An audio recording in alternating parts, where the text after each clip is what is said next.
Nang di na tumuloy si Mayor Rodrigo Duterte sa presidential race, isang kandidato raw ang sinasabing pinakamakikinabang sa mga botong para sana kay Digong.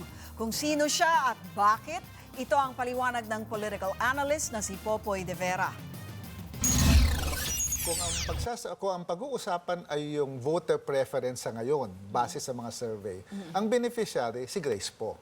Bakit? Kasi pag tinignan mo yung survey, nagagawin mong tatlo lang yung kandidato, lumalakas si Grace po, nagdadagdag ng between 9 to 10% voter preference. Pag tinanggal mo si Duterte sa equation, nag-a-add kay Grace po na as much as 10 points, nag-a-add kay Binay at Rojas na mga 3 to 4 points lang. Makikinabang din sila mga Rojas.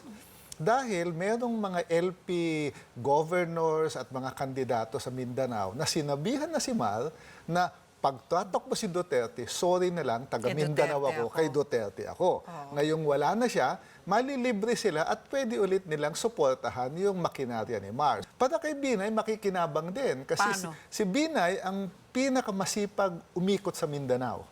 Nauna siya doon sa lahat ng kandidato. Kaya napuntahan na niya bawat sulok dyan at nakausap na niya ang mga pamilya at mga political clans.